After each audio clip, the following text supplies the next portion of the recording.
बोला हाँ या ना में जवाब दो। रविंदर सिंह भाटी हाँ और ना में जवाब नहीं दे पा रहा है।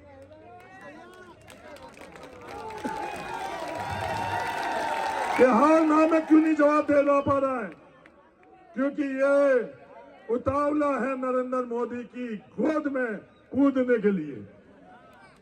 क्योंकि नरेंद्र मोदी और आरएसएस भारतीय जनता पार्टी का खुद का ये प्रायोजित उम्मीदवार है। ये मैं नहीं कह रहा हूं। जिस दिन ये चुनाव शुरू हुए थे उस दिन उन्होंने खुद ने अपने ट्विटर हैंडल पर यह लिखा था कि मैं भारतीय जनता पार्टी का सदस्य हूं। पत्रकार ने जब ये पूछा तो ये जवाब दिया, पार्टी ने मुझे नहीं निकाला तो मैं क्यों निकलूं। और आज दुनिया के बीच में ये बात कर रहा है कि मैं निर्दलीय हूं। कोई भी इस बात की गारंटी ले कि जो उतावलापन रविंदर सिंह भाटी का नरेंद्र मोदी के गोद में कूदने का है उसको कोई रोक सकता है क्या? कोई भी रोक नहीं सकता। जो उसके नाम से आप लोगों के बीच में वोट मांगने आ रहे हैं उनसे एक साधारण सा सवाल पूछ लेना, क्या उसको रोक पाओगे? कोई भी रोक नहीं पाएगा।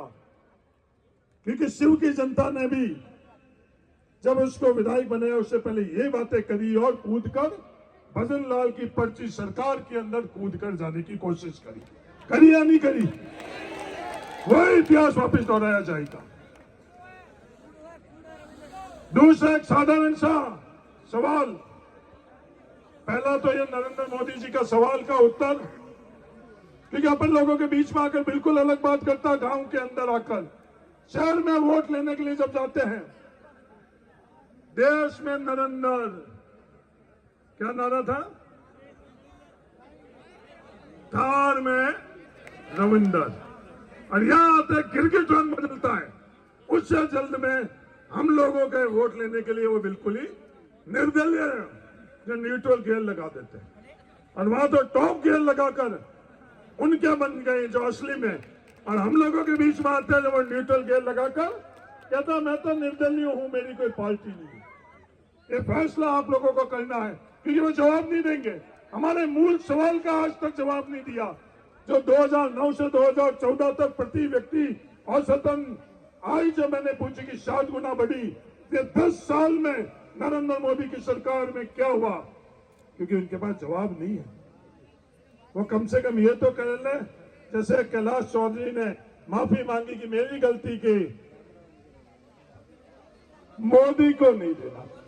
अभी नरेंद्र मोदी ने खुद ने जो गलतियां की है देश उसकी सजा तो नरेंद्र मोदी को दे रहा है। कैलाश जी मैं माफी चाहता हूं, उसके अंदर दोनों की सजा अगर मिलेगी तो फिर जमानत भी कैसे बचेगी? इन्होंने गलती करी, जब दोनों ने गलतियां करी तो फिर जमानत कैसे बचेगी? बचेगी क्या? क्योंकि एक गलती की एक माफी, 2 गलती की तब तो फिर जमानत से मामला नीचे ही चला जाएगा। ये धार तैयार है या नहीं है? दूसरी ये बात की है, जो क्रिकेट जैसे रंग बदल रहे हैं, अभिमन्यु पूनिया जो हम सब युवाओं की 36 कौम की आवाज है, धर्म और जाति से ऊपर मजबूती से उस बॉर्डर पर सांगरिया के अंदर ये जाति और धर्म के ऊपर सिर्फ युवाओं की आवाज बनकर आज विधानसभा में गूंज रहा है। तमाम बिश्नोई जो नौजवान है अभिमन्यु पूनिया जैसे बहुत जागरूक और हुआ, वहां जाकर धोरीमीना में क्या कहते हैं कि मुझे एमपी बना दो, मैं विश्नोई के आरक्षण के लिए बहुत पैरवी करूंगा। अरे रविंदर सिंह जी, आप खुद क्या कह रहे हो? जो नरेंद्र मोदी जी संविधान हटाने की बात कर रहे हैं वही आप बात कर रहे हो। आप कह रहे हो कि ये बाबा साहब भीमराव अंबेडकर जी का दिया हुआ आरक्षण नहीं, योग्यता के आधार के ऊपर आरक्षण होना चाहिए। क्या बाबा साहब भीमराव अंबेडकर जी का सामाजिक पृष्ठभूमि पर आरक्षण होना चाहिए या आरएसएस का योग्यता के आधार के ऊपर आरक्षण होना चाहिए? ये फैसला 26 तारीख को आप लोगों को करना है। जब ये आरक्षण की खिलाफत करते हैं, फिर जब ओबीसी के अंदर आते हैं, आपने जो मुझे ताकत दी, लोकसभा का सदस्य बनाया तो सिंधी मुसलमानों को ओबीसी के अंदर केंद्र सूची के अंदर लेकर आई थी। कोई उस दिन वादा नहीं किया था। ये गफूर अहमद जी बैठे, हिमाराम जी ने चुनाव लड़ाया, पद्माराम जी साथ में थे, हम लोगों ने वादा नहीं किया था, कोई वोटों के लिए इस तरह की बात किया नहीं कि 2009 के अंदर आप सब लोग नहीं की थी, पर फैसला कराकर सिंधी मुसलमानों को केंद्र के अंदर ओबीसी के अंदर लेकर आए। और आज ये बात क्या कर रहे हैं, धर्म को धर्म से झगड़ाना और ओबीसी के अंदर वर्गीकरण कराएंगे, मूल ओबीसी। अरे रविंदर सिंह जी, ये अभिमन्यु पूनिया जी, हमारे नारायण काका पढ़ाई, ये मूल है या बिना मूल है? आप ये क्या कहना चाहते हो कि विष्णुओं का आरक्षण से बाहर निकालेंगे, दूसरा श्रेणी करेंगे, कर्मियों को दूसरी श्रेणी में डालेंगे, सिंधी मुसलमान जो पिछड़े वर्ग में आते हैं उनको दूसरी श्रेणी में डालेंगे और जाटों को दूसरी श्रेणी में डालेंगे, यादवों को दूसरी श्रेणी में डालेंगे? क्या ये साफ और स्पष्ट और ईमानदारी से ये बात क्यों नहीं कह रहे हैं?